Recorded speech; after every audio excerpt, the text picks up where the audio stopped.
Good evening. My name is Sean Jezik, and for my final presentation, I chose to look at the who, what, and how of off-season training in American football from a curriculum perspective, really focusing on the head coach or the central coaching figure within this program. Purpose at looking at this is, aside from this being a highly significant interest of mine, being football and off-season training programs, I think that the importance of sport preparation and things like that have become a highly valued commodity of former athletes later on in life, where a lot of us in this classroom and other people who are professionals now can attribute a lot of their success and a lot of their good habits and things like that to former sport participation, aside even from just the game situations and playing under the lights.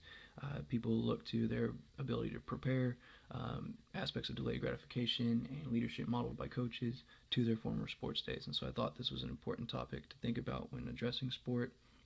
And then even more importantly, the importance that coaches have on influencing this team and development.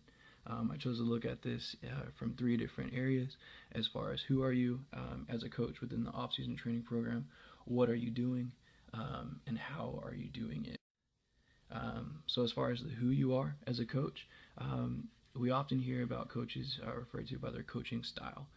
When jobs open up, different programs, different media members talk about going and getting a certain guy, a Tony Dungy guy, Bo Pelini guy, Bob Ladouceur guy, and what they're really referring to is the value orientation that coach brings in, or the priorities that they set for their training and their way of going about their business with their players.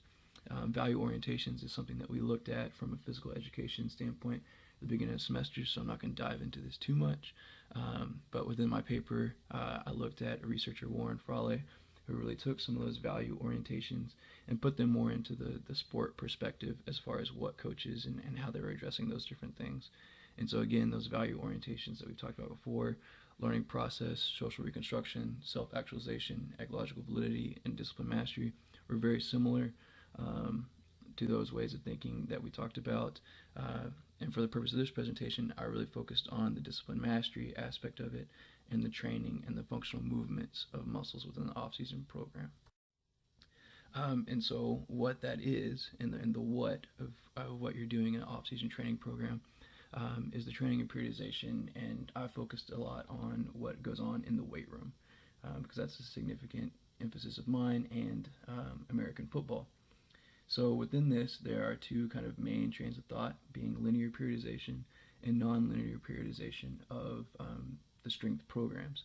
So the key differences between the two is linear periodization is broken into big chunks called mesocycles that generally last about 4 weeks or 1 month of the off-season program, where there's a significant focus placed on endurance, strength, hypertrophy, or other different types of movement and outcomes associated with the lifts.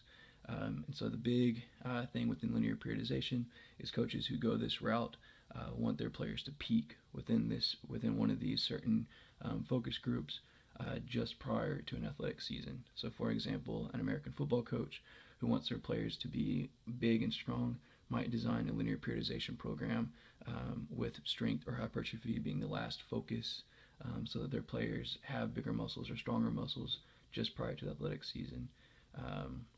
And the flip side of that is the non-linear periodization, which is broken down even further into what's referred to as microcycles or daily or weekly goals, where the focus could change within any given day or any given lift, as you can see here on the right. And so in this program, coaches are looking at taking each muscle group and specifically training it toward a certain goal, where you can see here shoulders, front squats, power cleans might have a different focus even within that given day. There's different pros and cons to both. The non-linear periodization, the pro is that you can have more peaks within a given off-season and even within a given season, but the peaks can be a little bit less as far as how good a player can be in each one.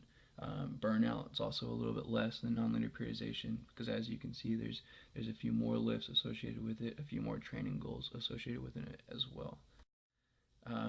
So it's important to look at, though, how a coach addresses these. And so I talked a little bit about the how, taking in a little bit of influence from motivational climate standpoint. and looking at how coaches coach players as far as whether they're gearing them up toward performances where there might be a more competitive situation within the training program, or more of a mastery approach where they're really looking at some of the process as far as personal growth, individual growth within it. We know this can affect how a player perceives themselves, how they set goals with task and ego orientations, and understand a little bit of the pros and cons of those. Conclusions and implications for this is that there's a lot of more work needed within understanding coaches and coaches as far as how they're doing a lot of this work. There's no universal standard of doing coaching right now. It's a very dynamic environment where coaches change, philosophies change, players change, and really kind of pinpoint not necessarily which one is the best, but which one is best for that given situation. The biggest conclusion and implication here from looking at everything is coaching goes well beyond the X's and O's and the schemes and the pregame speeches. Not everyone is a Knute Rockne guy, and that's okay for coaching.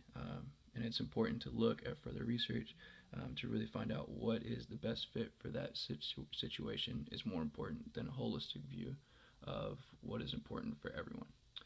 Thank you so much, and I will take any questions now.